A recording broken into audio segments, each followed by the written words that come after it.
بسم اللہ الرحمن الرحیم۔ میں ظفر الملت والدین مولانا ظفر علی خان کی ذات گرامی سے اتنا متاثر ہوں کہ میں نے ان کی شکل میں حکیم عنایت اللہ نسیم سودھوی صاحب کو جب دیکھا، اور سچی بات یہ ہے کہ وہ بولتے نہیں تھے، موتی رولتے تھے۔ آپ ان کے صاحبزادے حکیم راز نسیم سودھوی صاحب ہیں۔ تاج محل کے دیس میں ان کا سفر نامہ، میں کہتا ہوں کہ یہ انتہائی مفید ترین ہے اور کمال۔ عرض شدید ذرا تھوڑا سا ملاحظہ فرمائیں۔ تاج محل کے دیس میں میرے دوست راحت نسیم سودھوی کی تصنیف ہے، جنہیں ادب اور حکمت کا ورثہ اپنے والد گرامی پروفیسر حکیم عنایت اللہ نسیم سودھوی سے ورثے میں ملا ہے۔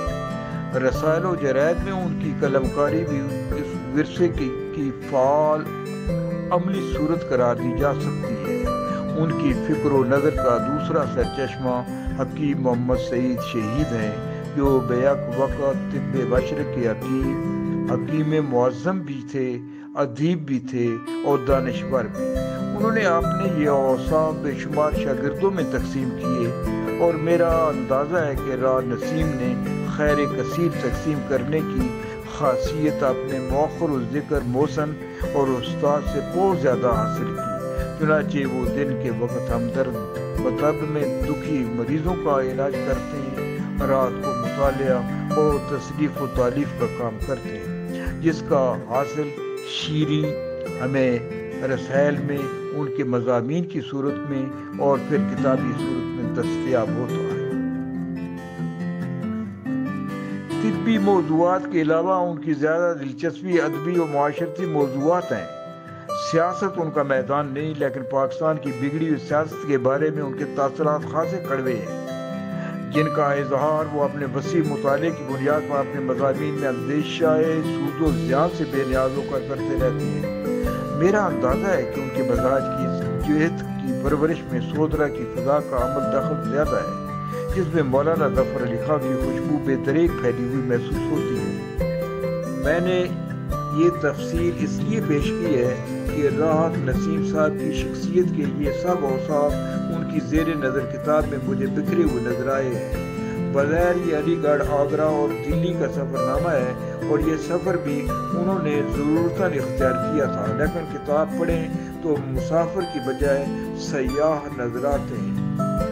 انہوں نے 3 شہروں کو جنہیں مسلمانوں کی تہذیب کے مراکز تسلیم کیا جاتا ہے، ایک ادیب کی نظر سے دیکھا تو انہوں نے اس خطے پر حکمرانی کرنے والے مسلمان بادشاہوں کی تاریخ کو بھی نظر انداز نہ کیا، اور پھر زمانہ حال کی تحریروں کے مطابق اپنی گمشدہ تاریخ کو سیاست کے زاویوں سے پرکھنے کی صحیح بھی کی۔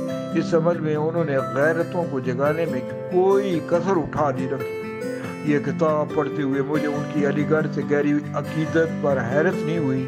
وجہ یہ ہے کہ مسلمانوں کی اس درسگاہ میں ان کے والد گرامی عنایت اللہ نسیم صاحب نے نہ صرف حکمت کی تعلیم پائی تھی، بلکہ تہذیب، سیاست، ادب، صحافت اور خدمت خلق کی تربیت بھی پائی تھی۔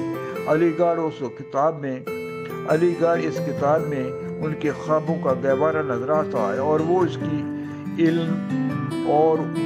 کی علم نواز خاک پر قربان ہوتے نظر آتے ہیں۔ آگرہ کو دیکھ کر ان کی جمالیاتی حس بیدار ہو گئی، اور انہیں تاج محل کی وہ کیفیت سرشار کر گئی جس سے ساحر لدھیانوی فیضیاب نہ ہو سکے۔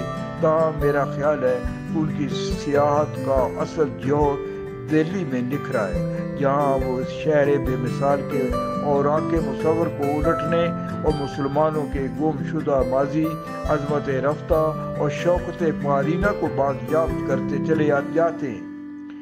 یہی وہ بیک وقت زمانہ حال اور زمانہ ماضی میں سفر کرتے ہیں، لیکن اپنے عقبی دیار پاکستان کی تصویر بھی دکھاتے چلے جاتے ہیں۔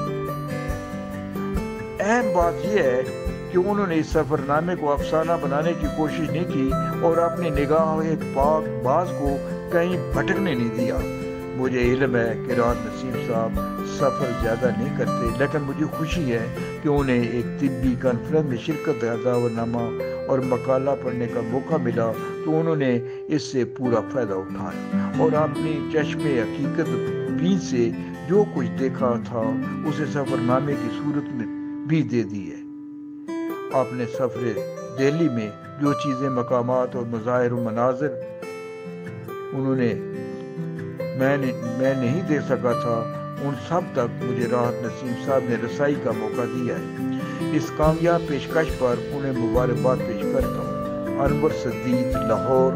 یہ حقیقت ہے کہ میں نے خود یہ کتاب جو ہے ساری کی ساری تاج محل کے دیس میں پڑھی ہے اور میں بے پناہ ممنون ہوں جناب حکیم راحت نسیم چودھری صاحب کا۔ انہوں نے گھر بیٹھے ہمیں یہ تینوں شہروں اور یہ تاج محل کے دیس کے سارے واقعات، وہاں کی تہذیب جو ہے ہماری آنکھوں کے سامنے دکھا دی۔ منشا قاضی، اشرف المخلوقات، یوٹیوب۔